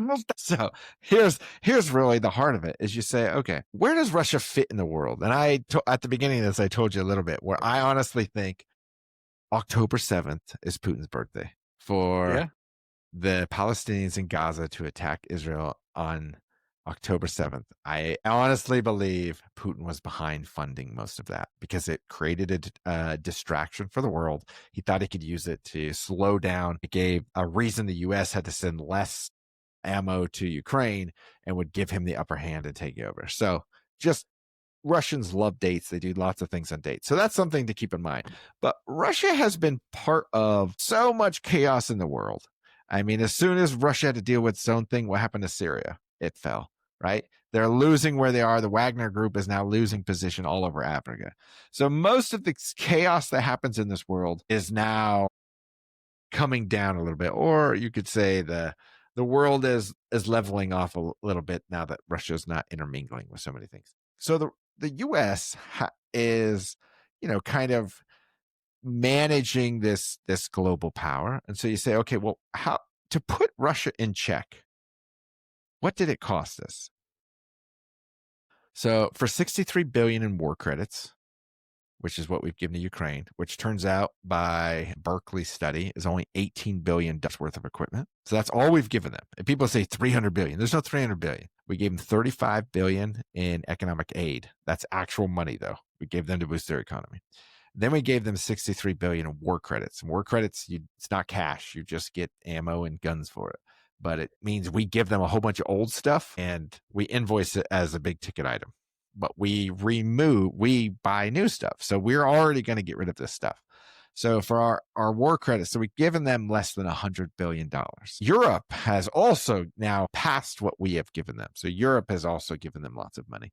And so a lot of the scandal that you hear actually was European money more than it was U.S. money for the energy side. But nonetheless, we gave them this money and we assisted them to $100 billion. So what did $100 billion get us? Which is actually it's less than 50 billion in actual stuff because it was 18. So then for our defense budget, which I don't know do we call it a war budget now? Because now we have the Department of War. I don't, as far as I know, it's still defense budget, but I don't know. So our defense budget's like 880 billion a year. Okay.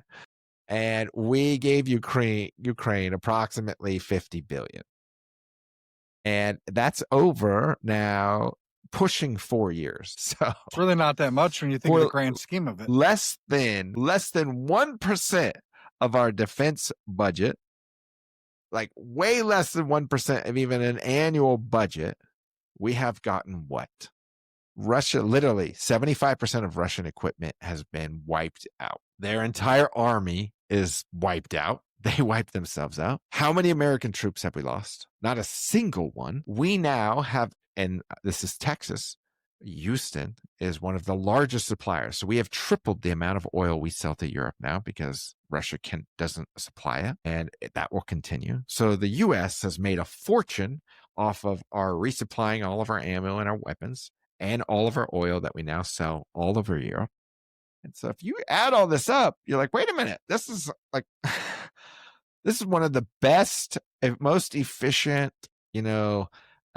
strategic military geopolitical efforts we could have ever made I mean, it's really cheap, and it just benefits us. We've made a ton of money as a country off of it. I'm not saying we go and promote war, but I am saying as a strategy of supporting Ukraine, like, this has been extremely cheap and extremely effective.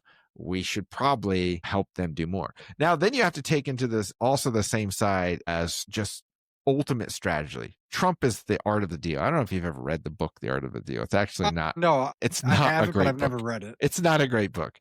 So my mother-in-law gave it to me back in like 2006 before it was famous. And it was a terrible book then. It's even worse than that. I have an autographed copy, but it's interesting. There's one chapter called The Hair, and he writes in it like, why do I have to write a chapter about the hair? It's real. Leave me alone.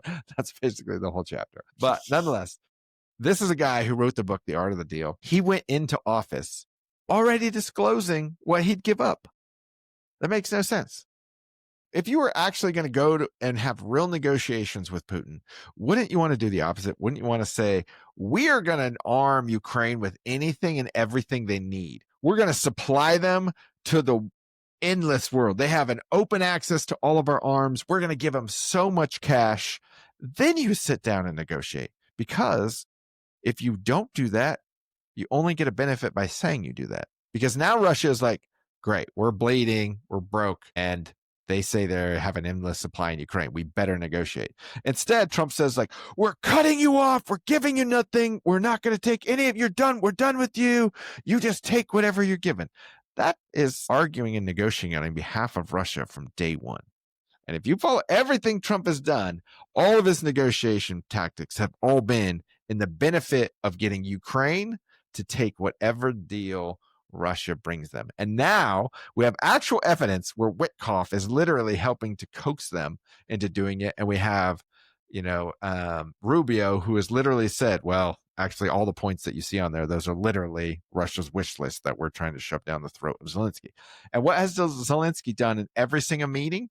Every single meeting is like, okay, I'll take it. Let's have peace. Let's have peace. Okay, I'll do everything. I'll give you peace. And then we have Vance, who like totally mocks him, a guy for not wearing a suit and being disrespectful, which I'm like, what? If you go there, Ukrainians are extremely grateful. These are people who are terrorized. So while I was there, one night we had 700 projectiles fall from the sky. That's missiles, Shahed drones. They have Shahed drones that have propellers. They have Shahed drones that have rockets. Those are the ones that go real fast. But you'll be in any city and you'll just hear they're flying right overhead. So I've witnessed many attacks. And then that was 700 one night. And then the night I left, there were 600. But on any given night over the last 3 years, even though it's been 4 years, this happened on October 10th after they attacked the bridge. It's been nonstop. On average, there are 70 a night. That is just terrorism. Like, they're just sending bombs attacking all civilian infrastructure. I'm not saying they're necessarily attacking civilians, but it is an attack on a civilian to attack civilian infrastructure. They're going after water, they're going after gas, they're going after electricity, anything they can. And if any of them, if you shoot 70 on average a night over civilian populations, some of them are going to get off target and they're going to hit civilians. And so that's where you see it's terrorism all over. So yeah. So right now, I think supporting Ukraine, and even if he lies, have him lie. Don't give him anything. Just lie and say, I mean, he's fine lying about everything else. Why doesn't Trump just say, listen, we're going to arm Ukraine. We're going to give them tomahawks, whatever they want. We are arming them to the teeth. Sit down and talk, Putin. That just makes basic negotiating tactics. I don't understand, but that's not what he's prepared to do. There is something very strange about our president and why he won't, push back on a country that is not worth even talking about. I mean, they have a $2 trillion economy on the best times. I mean, they don't produce anything major that the world needs. We have no trade with them. I don't know what he sees in Putin. It makes no sense. This is a third world country that we should just be like done with and like, okay, just help Ukraine and get out of it. So yeah, that's my 2 cents on where the U.S. sits. Well, man, I mean, we definitely covered a lot in the Ukraine part. I didn't realize that Ukraine was like, I mean, obviously I knew there was more too, right? I always talked about, or I always thought about, was it the Russian Orthodox Church is from Kiev? Yes. Well, no, it's from Russia, but there's the Russian Orthodox Church, which is in Ukraine. But Okay, that's what I was thinking. and, Yeah. and it gets a lot of things like, oh, Zelensky's pushing out the church. The Russian Orthodox Church is an organization where its leaders were literally spying on Ukraine. So as an organization, this is why it was banned in Ukraine, not as a religion. The religion was still able to practice. All of its churches were open. The organization was not able to function because they were literally caught red-handed supplying information to Russia and providing targets for Russians to bomb. So I would say any country that has that, I mean, some of these churches were found to be armed, like literally having weapons under their church floors to give to people to attack on the earlier days, but it didn't work. So yes, the Russian Orthodox Church it's not a religion they're stopping. It is a terrorist organization, which is it's considered right now in Ukraine because they are literally trying to kill Ukrainian citizens. So I mean, as we wind down here, like, I mean, God, guns in church floors, that's wild. I cannot like picture that. Like, is there gonna be an end to this war anytime soon? Just from, because you obviously got a little bit more inside knowledge with like the people. I have no more insight than you, but if I had to make a prediction based on what they're trying to do, one, Trump is really trying to get there's a reason Thursday was a deadline. It's also the deadline to have nominees for the Nobel Peace Prize. The Peace Prize. So let's not fool ourselves. That's really all he cares about is the Peace Prize. And it's not going to happen. So it's really about Putin. What can Putin tolerate to end? Because if Ukraine stops fighting, Ukrainians die. If Russians stop fighting, we have peace. So that describes this entire invasion, and it describes who and where you actually need to negotiate with. So Putin needs to tell his people, because he's going to go through a massive recession when this does end. Because if he unplugs now the only source of capital that is working, which is wartime, any company that can produce something for the army is at least has some job. Everything else is shut down. There's no transportation working. I mean, trucking's out. So if that turns off, they're exporting missiles, which don't produce any money. If you can think of that can only go for so long. Eventually you have to sell something. So they're going to run out of cash. So what they are trying to produce is he wants all of Donbass. So Putin can't give up until he says, well, you either give us all of Donbass, because they don't have any oblast in its entirety. Ukraine sits on all four of them, part of them. And strategically, they hold all four of them in part of them. And so Putin is trying to say, give us all of those. He even had the nerve to say, well, there are Ukrainian troops occupying new Russian territory, which I'm like, wait a minute. What? You're occupying existing Ukrainian territory. So Putin needs this to save face. Otherwise, if you follow Russian history, Russia has lost a lot of wars. That rhetoric is ridiculous. There's many wars that is lost, and on every single one of them is after it is when leadership has changed by massive protests. So that isn't remiss on Putin. He knows that if this stops, he has a higher chance of being kicked out of office and losing power than if he continues it. So Russia has no incentive to continue to do this. What he wants to do, what Putin really wants to do, is try to do as much as he can to make it look like Zelensky doesn't want peace. And that's honestly why I think Zelensky ultimately agreed to the latest terms, because he's like, we know Putin won't do a deal. So, but if we say we won't do these terms, then, we look like the ones. He wins. So Putin has now painted himself in a corner because he gave the wish list. He started this off with Witkoff, and now he's like, damn it, this happened again. Now I look like the idiot. Putin has never been seen that he wants peace ever. And Trump just keeps buying into it. So ultimately, I don't think these peace talks are going to work. I think they'll go through lots of rounds battling back and forth, and Putin's just going to keep shooting missiles, and he's going to try to push, because ultimately Zelensky cannot give the rest of the territories. That would make no sense. They're like, you have invaded us. You want us to just back off and let you invade us more? How do we know that will stop, right? And U.S. giving guarantees, these are hard. The U.S. gave an assurance in 1994. What guarantees do we have now? So again, and NATO, Putin doesn't care about NATO. Let's be honest. Everybody says NATO is in this, but it has nothing to do with NATO, because NATO wasn't an object to begin with. They were not going to be in NATO until they invaded. Now that they're invaded, it's like, okay, well, NATO's up, but that's not what he wants. He wants influence and he wants control. But he has to save face first. He couldn't get rid of Zelensky. He couldn't take control of Kiev, which he would love. So now he has to save face and say, okay, 1 million Russians have died because, but look what we got all this land. And for Russians, that's a win. Russians want to be seen as an amazing global power. And so for him to do that, he looks like a global power, even though they have had their, they have just been served. Ukraine has wiped them out. They didn't even have a military in 2014, and now they have one of the world's most trained. They lead in drone technology. So yeah, Putin has a major problem that is given. That's why I don't think we have a peace deal coming here in the short run. I think we have lots of bickering going around, but it isn't going to happen until, one, Trump can get China to come to the table. China and India have decided they are going to buy less oil, but these sanctions that that Trump just put on Russia, they're on delay. So they're not in effect. Yeah, because the peace deal. So Putin is dragging these out. And that's what I mean. Until they actually, Russia can't go forever. They can continue the war forever, but they can't continue the spending forever. And the truth is, until Trump can get China to come to the table and play hardball in the sense of, even if he has to lie, say, we're arming Ukraine to the end, actually negotiate and give yourself a negotiating hand. Until we do that, you're going to just see this ever war. Now, it may end up like fizzling. And by that, I mean, when I went there in 2014, 15, 16, 17, there was war happening there the whole time. It was Russia. Like 14,000 people died during that time. So that was a war that everybody's just like, oh yeah, there's fighting over there, and just you go about your way. And this can be one of those where it's just a forever war. And there's just constant conflicts. I forgot to say the same. The last city that they just claimed, that was a fight of 300 troops. That tells you how thin and how hard this is to maintain the line on both sides.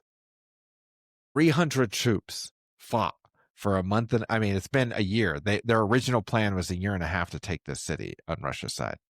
But their ultimate last fight, they had 300 troops were fighting for this one city that we're all talking about in the world.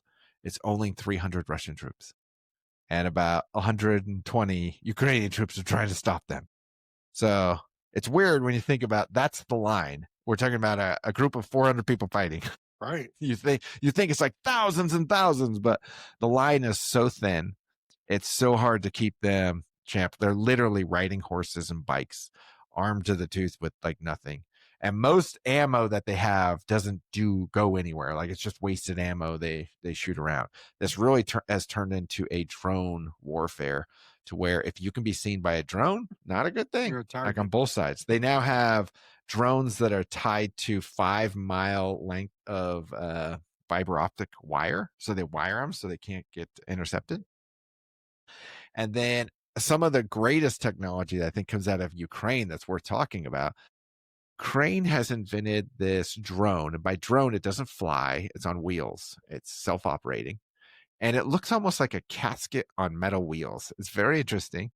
But the wheels kind of are flimsy and they move. So there was a guy who had been hit and he was there almost a week. And they were trying to get to him, but they couldn't. So they send in this drone on wheels. It hit one IED on the road and it didn't blow off the tire. So the tire was flimsy, comes back in and goes. It went 70 miles an hour.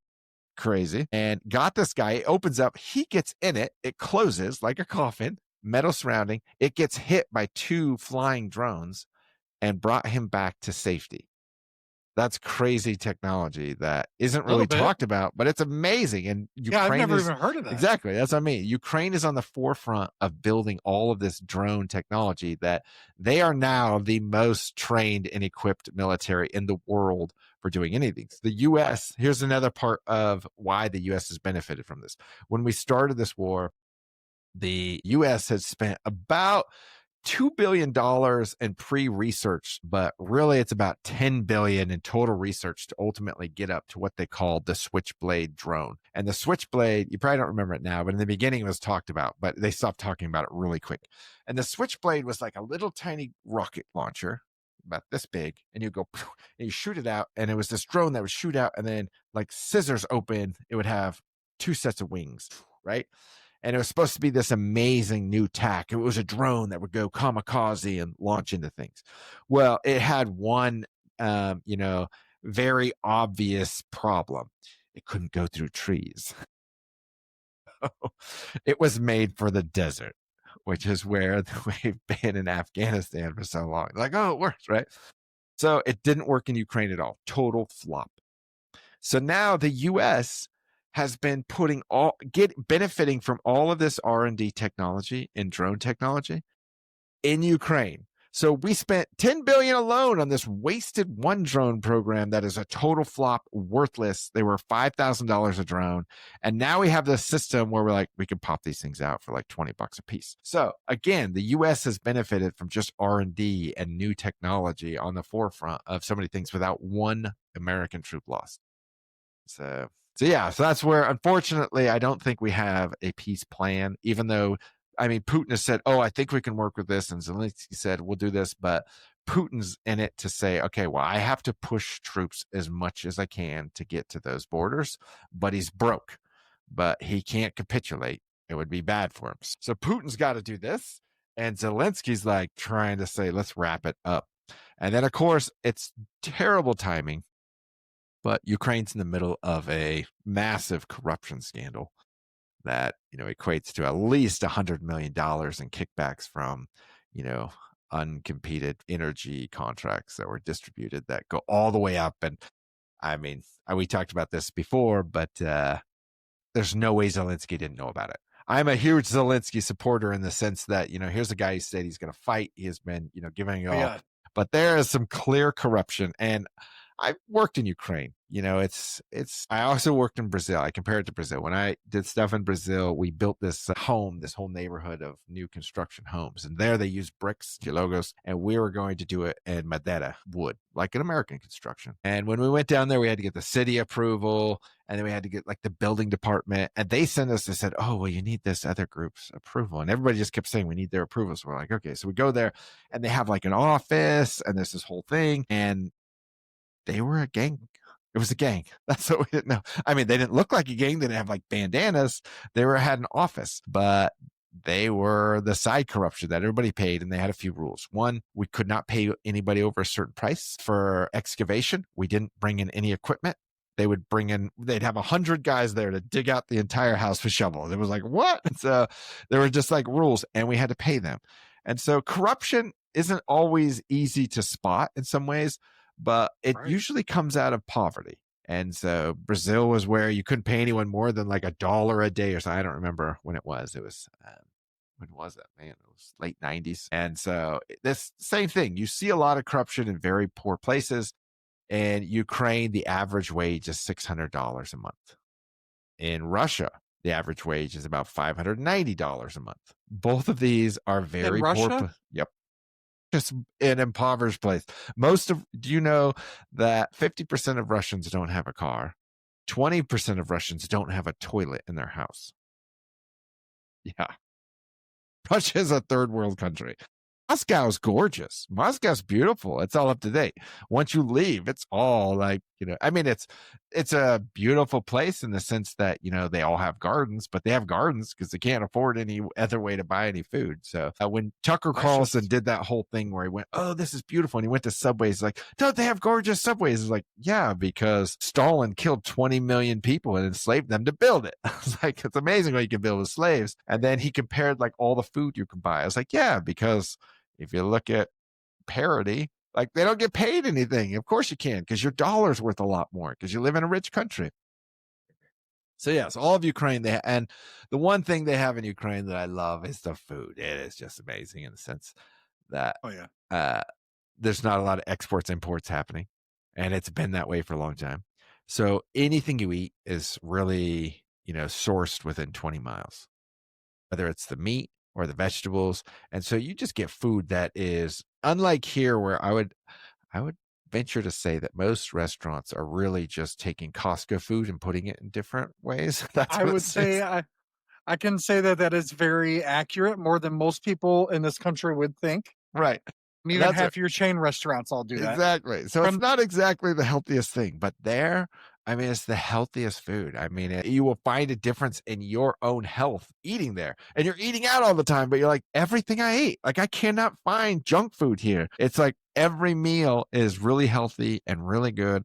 And then it's hard to come back here where you go to a restaurant. You're like, I can feel that, we're eating like soy oil or something or peanut oil in there. It just feels different. Like I feel all greasy now and I feel clogged up. So the food there is amazing. The people there, I mean, they're all very self-sufficient. One example, while, they have power outages. So they have rolling blackouts going on, as Russia keeps attacking Naturally. civilian infrastructure. These people are so resilient. They have started buying generators, and they have generators outside of every store. So as soon as the power goes out, give them about 2 minutes, and then you hear this buzz, and the whole city is running on generators, and they all have outlets, and they're sharing it with this person, that person. Everything's lit up, and freezers are back on, and they're back in business, just like that. I mean, just resilient people that are like, well, this is what they're going to do. What we press on. We're not taken to Russian oppression. So, just the most resilient people. And I mean, I've gone there so much that I've become somewhat blinded to it. But the first time, they have an app, and you run the app, and it'll tell you whenever there's a potential bombing happening in your area. And so it'll give you an alert, and then the entire city will go off. You'll hear this alarm you couldn't sleep through. And it would just happen so often that now anywhere you go, like the city alarm, you won't even, like, nobody even notices it. And your app phone, like, everybody has it turned off, and you'll see like, and you'll see an explosion. It just blends in. I mean, there's too many now events that I have personally witnessed, but it just blends in. It just has become, and I do remember reading a couple of books about World War II in England being like that. And I was like, how could you not, like, there's bombings. How are you not just like frozen underground? You find the people are resilient. They're like, listen, after this, we need a great country to come back to, and they're going to build it. And so there's nonstop. So even though soldiers are fighting on the front line, everybody else is really fighting just to keep Ukraine. And, just amazing people with their own culture. They are not Russian. Russian and Ukrainian share a common Slavic culture, but Ukrainians are an independent people. They did not derive from Russia. If anything, Russians derive from a Ukrainian language and a Ukrainian people, because Kiev Rus was based out of the Kiev areas. If anything, the Muscovites, that's what I mean, is the Muscovites are the ones that came out of there a long time ago. But there's lots of rhetoric and Russian propaganda in the U.S. that is just not true in so many different ways. So, man, we could go on that for ever. Yeah, you open up a bottle of. Well, man, definitely gonna have to have a part 2 to this Russia thing, especially as this peace deal kind of starts to. It will be interesting to see how it happens, man. But Joe, tell everybody about where they can, keep up with you and what you're building. Yeah, I mean, I didn't really talk about Loka. I am building, my next company is Loka, and Loka is really connecting local consumers with local businesses. It's really hard if you're a local business to find new customers. They, can spend a lot of money on Google. They can do Facebook. They can do Instagram boosts, but it's not going to help them find local customers. And so we have some new tools coming where you'll be able to pay rent and get cash rewards. You'll be able to pay your utilities, get cash rewards. And right now you can go on and you can create content for local businesses and get cash rewards. You can shop for local businesses, get cash rewards. So real easy, one app, lots of local businesses, and lots of ways to get cash rewards. It's so simple. It's loka.us. And on myself, probably easiest to find on Twitter, it's Joe_Edgar_, where I think I'm funny and I do lots of bad mouthing. And, I'm probably the worst troll out there. So I make lots of commentation, everything from, this new, I told you about when Trump came out with Republicans, where I call it Trublicans, and made a white elephant as their logo. So here comes Trublicans. But yeah, you follow me on Twitter and easily message me there. Super easy. But loka.us, check it out. If you're a local small business, it's a great way to find and reward customers. Yeah, most definitely. I mean, small businesses are the backbone of the future. I mean, that's how, because every big business started out as a small business. Exactly. They are 95% of all the businesses in our country. So hard to believe. You know what I mean? Like, you're just like, really? No. There's that many of them. 42 million. Wow. Joe, 42 million. Thanks again for, coming on, and especially really giving a lot more nuances and detail about Ukraine, right? Because you hear like both sides right on the media, right? But you don't hear what a lot of people don't hear when you listen to the news is the nuances of why certain things are the way they are. And that's why a lot of people feel lied to. is because they don't hear the nuances, right? Like, you got to know to a degree, right? If you go to Well, Germany, it's hard to know all the nuances. There's so much to know into it, so I don't blame people either. well, I mean, maybe like when the news is reporting certain things, they give a little bit more of the nuance of red herrings. why. Yeah, they for instance, if you go to Germany, you're going to learn the nuances of beer, right? Or when, if we report on weapons in Germany, they talk, but when it comes to Ukraine, Russia, they just seem to go fighting, killing, there might be some peace. Right. We're going to repeat it about 6 more times. Corruption, money, Putin, Trump. Yeah, I don't know. Yeah. That's kind of like we've heard so of much of it. We're just like, right. You're like, all right, what's the next step? Is there an end here? Is there an end game to all of this? And you gave it a little bit more clarity, which I'm going to tell you was definitely beneficial for me, because I'm all about clarity, and I'm sure you figured out now. I'm a very curious person. I'm gonna ask a gajillion things. I love it. So, but everybody, if this conversation hit you, do me a favor, follow us on Rumble. That is where we're really trying to grow, because it is content creator friendly. Drop a comment with your biggest takeaway on here. Audio listeners, make sure you're checking us out on Spotify. I found I listened to your Campbell Soup story on Rumble, and it was fantastic. So, and you were on the forefront of that story. So jump in. That I'm not gonna lie, that I got that story doom scrolling. I will not lie to you. I was drinking coffee in the morning, and I'm sitting there and I'm like, whoa, what's this? And then next thing you know, an hour and a half later, I've got like 2 pages of notes that I wrote down, like, and my wife's like, good grief. She was like, enjoy the moment once in a while. I'm like, right. I'm enjoying the moment really well right now. Exactly. I'm like, this is gold. But yeah, everybody don't, tune in, download it, Spotify, check out the newsletter. Definitely check out Joe's work, and especially, just keep following stuff for Ukraine. And like, hopefully at some point we can say, hey, it's peace there, and I don't know if there's ever actually truly peace, but it sounds like Putin may run out of money sooner or later, which would be I hope for that too. I hope for that too. And it's thank God that China and India are finally coming to their senses and going, okay, this isn't good for us either. And I really did appreciate when Trump pretty much told India, either A, you kind of back off. Exactly. Or we're going to start sanctioning you too. And I'm like, okay, exactly. Like, pull the rug out from the money. You pull the money, you pull everything India's interesting because they were buying oil, refining it, and reselling it. So they were literally trying to capitalize on it. At one time, they were selling it back to Russia, but they were selling it to other countries. So they literally didn't need oil. They were just like, hey, it's cheap, but I'll resell it at a higher price. So they were just being an arbitrage and just making money off the fact. So it's like, well, come on, that's terrible. Wow. Did not know that. But everybody, thanks for tuning in tonight. Don't forget to check out this episode, and there's going to be more to come in the future. Have a good night, Joe. Thank you.